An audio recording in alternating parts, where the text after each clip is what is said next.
प्रभातखबर.com, विश्वास वही, रफ्तार नहीं। प्रधानमंत्री नरेंद्र मोदी ने गुरुवार को अपनी नई टीम के साथ पहली बैठक की। कैबिनेट विस्तार के बाद हुई पहली बैठक में किसानों को विशेष तोहफा दिया गया है।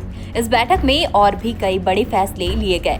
मंडियों के जरिए किसानों को 1 लाख करोड़ पहुंचाने जैसे फैसलों में कहीं न कहीं रूठे किसानों को मनाने की कवायद दिखी। वहीं दूसरी ओर नए मंत्रिमंडल की ओर से 40 साल पुराने नारियल बोर्ड एक्ट को बदलने का निर्णय लिया गया है। इसके लिए कानून में संशोधन करने की बात कही गई है। नए केंद्रीय मंत्रिमंडल की बैठक के बाद संवाददाताओं को जानकारी देते हुए केंद्रीय कृषि मंत्री नरेंद्र सिंह तोमर ने कहा कि कृषि अवसंरचना फंड को आत्मनिर्भर भारत के तहत 1 लाख करोड़ रुपए तक बढ़ाया गया है, जिसका इस्तेमाल एपीएमसी कर सकेंगी। उन्होंने कहा कि बजट में कहा गया था कि मंडियां समाप्त नहीं होंगी, बल्कि उन्हें पहले से कहीं अधिक मजबूत किया जाएगा। मंडियों को अधिक से अधिक संसाधन मुहैया कराने का प्रयास किया जाएगा। कृषि मंत्री तोमर ने कहा कि हमारे देश के एक बड़े क्षेत्र में नारियल की खेती होती है। इसका उत्पादन बढ़ाने और किसानों की सहूलियत के लिए 1981 में बनाए गए नारियल बोर्ड कानून को बदला जाएगा। इसके लिए सरकार इसमें संशोधन करेगी। उन्होंने कहा कि बोर्ड का अध्यक्ष गैर शासकीय व्यक्ति होगा। आइए जानते हैं क्या है 1 लाख करोड़ का किसान पैकेज।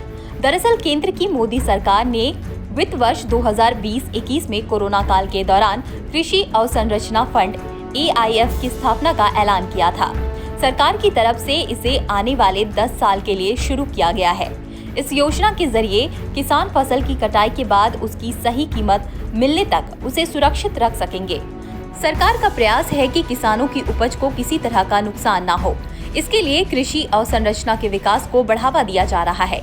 इसके तहत देश के बैंक और वित्त संस्थान 1 लाख करोड़ तक का कर्ज मुहैया कराएंगे। AIF स्कीम के अंतर्गत किसानों को सालाना 3% की दर पर ब्याज मिलेगा। क्रेडिट गारंटी फंड ट्रस्ट के तहत 3 करोड़ रुपए के कर्ज पर क्रेडिट गारंटी कवरेज की सुविधा भी दी जाएगी। इस रणनीति के तहत किसानों को मंडी के जरिए 1 लाख करोड़ रुपए देने की बात कही गई है। किसानों की शंका का समाधान करते हुए इस बात पर जोर दिया गया है कि एपीएमसी मंडियों को और मजबूत किया जा रहा है और मंडियां समाप्त नहीं की जाएंगी। प्रभातखबर.com, विश्वास वही, रफ्तार नहीं।